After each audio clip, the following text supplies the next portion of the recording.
దనసరి అనసూయ సీతక్క అనే నేను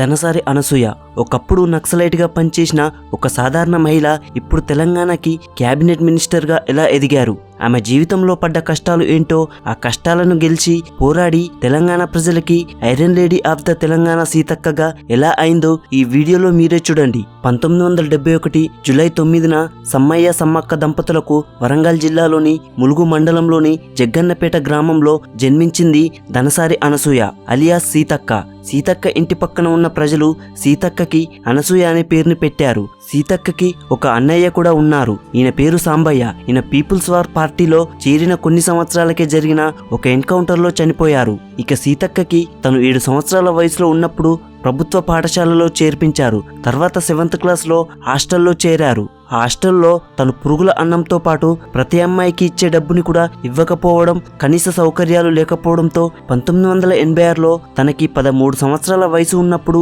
సీతక్క హాస్టల్ వార్డెన్కి వ్యతిరేకంగా తిరగబడింది. అలాగే హాస్టల్కి వ్యతిరేకంగా తన తోటి బాలికలతో కలుపుకుని వ్యతిరేకంగా ధర్నాలు నినాదానాలు చేసింది. ఇక అప్పుడే సీతక్కకి అన్నలతో పరిచయం ఏర్పడింది. అన్నలతో పరిచయం ఏర్పడడంతో హాస్టల్లో ఉన్న వార్డెన్ సీతక్కకి భయపడి వారందరికీ మంచి భోజనాన్ని అలాగే ప్రభుత్వం నుంచి ఇచ్చే డబ్బులని వాళ్ళందరికీ ఇచ్చేవాడు. అలా తన 8వ తరగతి నుంచే సీతక్క పోరాట జీవితంలోకి దిగింది. ఆ తర్వాత తను 10th క్లాస్లో హిందీ సబ్జెక్ట్లో ఫెయిల్ అయింది. 1988 జూన్లో అన్నలతో కలిసి పీపుల్స్ వార్ పార్టీలో చేరింది. దళితులపై జరుగుతున్న అక్రమాలను అన్యాయాలను ఎదిరించాలనే సీతక్క తన లక్ష్యంతో చేరింది. కానీ చేరాక ఒక ఎస్సీ ఎస్టీలకే కాదు పేదలకు బడుగు బలహీన వర్గాలందరికీ అన్యాయం జరుగుతుందని తెలుసుకుని తన పోరాటాన్ని తీవ్రంగా చేయాలని అనుకుంది. 16 ఏళ్ల సీతక్క దళంలో చేరడానికి మరొక కారణం ఏంటంటే తన మేనబావ దళంలో ఉండడమే ఇంకో కారణం. ఎప్పటికైనా తన బావని పెళ్లి చేసుకోవాలని ఒకరికొకరు ఇష్టపడ్డారు. అందుకే ఆమె దళంలో చేరడానికి ఇది కూడా ఒక ముఖ్య కారణం. తన బావ పేరు రాము కావడంతో అనసూయగా ఉన్న తన పేరుని సీతక్కగా మార్చారు. దీంతో అప్పటి నుంచి సీతక్కగా తన పేరు ముద్రపడింది. ఇక చుట్టుపక్క గ్రామాలలో ఏ సమస్య వచ్చినా మొదటగా దళ సభ్యుల్ని కలిసేవారు. ఆ గ్రామ ప్రజలు అక్కడి దళ పెద్ద ఏ విధంగా సమస్యలు పరిష్కరించేవాడో, అందరికీ న్యాయం ఎలా చేసేవాడో ఇవన్నీ సీతక్క బాగా గమనించేది. అలాగే ప్రతిరోజు కొన్ని కిలోమీటర్లు అడవిలో నడుచుకుంటూ రాత్రి అయ్యేసరికి చెట్ల కింద పడుకునేవారు. ఏ సమయంలో పోలీసులు దాడి చేస్తారో తెలియదు. అందుకే గ్రూప్లో 2 రాత్రంతా మెలకువగా ఉండేవారు. అయితే అనుకున్నట్లే 1989లో ఒకసారి పోలీసులు దాడి చేసి కాల్పులు జరిపారు. అప్పుడు పోలీసులకు సీతక్కతో పాటు మరికొంతమంది నక్సలైట్లు పట్టుబడ్డారు. అప్పుడు సీతక్కని కొన్ని నెలలు జైల్లో ఉంచారు. ఇక జైల్లో ఉన్న సీతక్క తను 10th క్లాస్లో ఫెయిల్ అయిన హిందీ సబ్జెక్టును జైలు నుంచే సప్లిమెంటరీతో రాసి పాస్ అయ్యింది. ఇక సీతక్క జైలు నుండి విడుదలయ్యాక దళ సభ్యులు సీతక్కకి తన బావ అయిన రాముకిచ్చి పెళ్లి చేశారు. అక్షంతలుగా ఆకులు, అడవిలో దొరికే పూలతో దండలు చేసి వారికి ఘనంగా పెళ్లి చేశారు.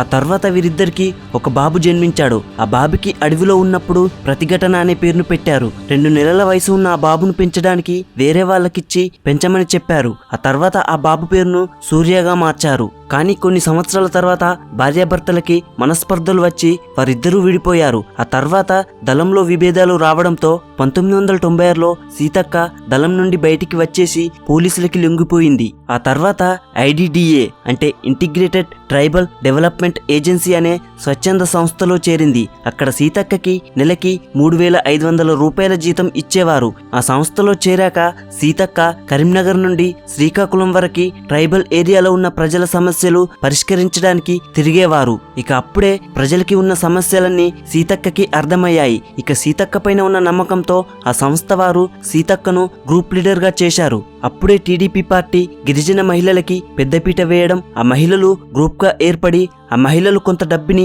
వెనుక వేయాలి. ఆ డబ్బుకి టీడీపీ గవర్నమెంట్ కొంత డబ్బు ఇస్తుంది. వాటితో ఊరు సమస్యల వంటివి పరిష్కరించడం సీతక్కకి బాగా నచ్చాయి. అదే సీతక్కను టీడీపీ పార్టీ ఆకర్షించడం ముఖ్య కారణం.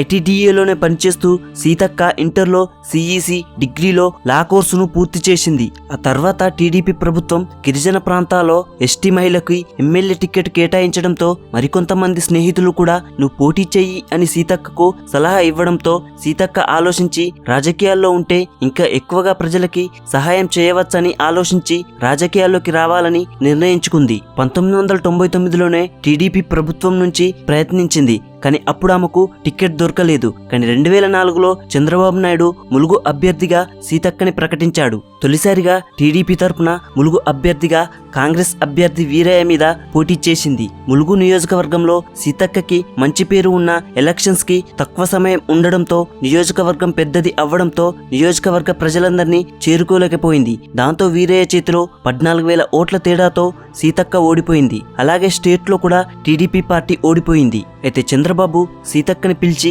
అధైర్యపడకు, ఎప్పుడు ప్రజలతో కలిసిమెలిసి ఉంటే ఆ తర్వాత వారే నిన్ను గెలిపిస్తారని ధైర్యాన్ని చెప్పాడు. అదేవిధంగా 5 సంవత్సరాల కాలంలో సీతక్క ప్రజలకి అందుబాటులో ఉంటూ వారి సమస్యలని ఎమ్మెల్యే దృష్టికి తీసుకెళ్లి పరిష్కరించమనేది. ఈ 5 సంవత్సరాల కాలంలో నియోజకవర్గ ప్రజలకి సీతక్క గురించి పూర్తిగా తెలిసింది. ఇక 2009లో మహాకూటమి తరపున మళ్లీ సీతక్కకే ఎమ్మెల్యే సీట్ ని ఇచ్చారు. ఇక 2009లో పోదెం వీరయ్య పైన పోటీ చేసి 18,000 ఓట్ల భారీ మెజారిటీతో సీతక్క గెలిచింది. అయితే స్టేట్ లో మళ్లీ టీడీపీ ఓడిపోవడంతో సీతక్కలో మరికొంచెం భయం ఏర్పడింది. నిధులు తెచ్చి ప్రజల సమస్యను పరిష్కరించగలనా, నన్ను గెలిపించిన ఈ ప్రజలకి న్యాయం చేయగలనా, కాంగ్రెస్ ప్రభుత్వం నిధులు విడుదల చేస్తుందో లేదో అనే భయంతో ఉండేది. ఆ విషయాన్ని తెలిసిన చంద్రబాబు సీతక్కని అసెంబ్లీకి వచ్చినప్పుడు, చంద్రబాబు నువ్వు అలాంటి భయాలు ఏం పెట్టుకోకని అసెంబ్లీలో నియోజకవర్గం సమస్యల గురించి మాట్లాడని చెప్పాడు. ఇక సీతక్క వీలైనంత వరకు తన నియోజకవర్గంలో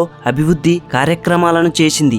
అయితే 2009 సెప్టెంబర్లో వైఎస్ గారు చనిపోయాక కాంగ్రెస్ లో రాజకీయ గలాట జరిగింది. అలాగే ఈ లోపు కేసీఆర్ తెలంగాణ ఉద్యమాన్ని తెరపైకి తెచ్చి ముమ్మరం చేయడంతో రాష్ట్రం అల్లకల్లోలమైంది. ఈ 4 సంవత్సరాలు ఉద్యమంతోనే సరిపోయింది. ఆ తర్వాత 2014లో తెలంగాణ ఆవిర్భావం, ఆ తర్వాత మొట్టమొదటిసారిగా తెలంగాణలో ఎన్నికలలో టీడీపీ తరపున టీఆర్ఎస్ పార్టీ అభ్యర్థి అజ్మీర్ చంద్లాల్ పై పోటీ చేసి 16,000 ఓట్ల తేడాతో సీతక్క ఓడిపోయింది.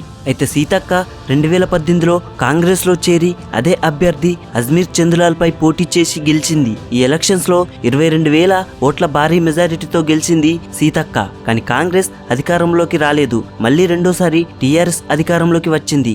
అయితే ఆమె కేసీఆర్ పాలనని ప్రశ్నించింది. బంగారు తెలంగాణ చేస్తా అన్న కేసీఆర్ ఏం చేశాడని, ఉద్యోగాలు అన్నాడు, నిరుద్యోగ భృతి అన్నాడు, పేదలందరికీ ఇల్లు అన్నాడు, అమరులైన కుటుంబ సభ్యులలో ఒక్కొక్కరికి ఉద్యోగం ఇస్తా అని అన్నాడు. ఇవన్నీ నెరవేర్చని కేసీఆర్ బంగారు తెలంగాణ ఎట్లా తెస్తాడని, ఎలా చేస్తాడని నిలదీసింది. ఇక 2020 మార్చిలో వచ్చిన లాక్డౌన్ లో సీతక్క గురించి 2 తెలుగు రాష్ట్రాల ప్రజలందరికీ తెలిసిందే. ఎమ్మెల్యే అంటే ఇలా ఉంటారా, ఇలా కూడా సేవలు చేస్తారా, ప్రజల కోసం నడుచుకుంటూ ట్రాక్టర్ల మీద, బైకుల మీద అడవులలో తిరుగుతూ అడవిలో ఉన్న ప్రజలకి ఊరూరా తిరిగి అందరి ఆకలి తీర్చింది. ఎమ్మెల్యేలందరూ ఇంట్లో కూర్చుంటే సీతక్క మాత్రం ప్రతి ఊరు తిరిగి ప్రజలందరికీ ఆహార వస్తువులిచ్చి అన్నం పెట్టించింది. ఆమె చేసిన సహాయం ములుగు ప్రజలు ఎప్పటికీ మర్చిపోలేరు. రాజకీయ నాయకులంటే ఇలా ఉండాలని నిరూపించింది.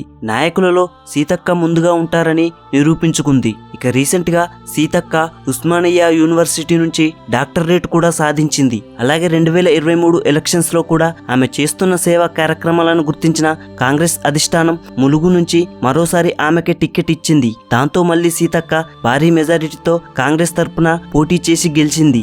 దాంతో కాంగ్రెస్ ఆమెకి కేబినెట్ మినిస్టర్ గా పదవిని కూడా ఇచ్చింది. ఇలా సీతక్క తన జీవితంలో ఎన్నో కష్టాలను చూసి ఇప్పుడు ఇంత పెద్ద పదవిని తన కష్టంతో దక్కించుకుంది. ఫ్రెండ్స్, సీతక్క గురించి మీరేమంటారో కామెంట్స్ లో చెప్పండి. అలాగే ఈ వీడియోని ఆమె గొప్ప మనసు కోసం లైక్ చేసి షేర్ చేయండి. నెక్స్ట్ వీడియోతో మళ్ళీ కలుద్దాం.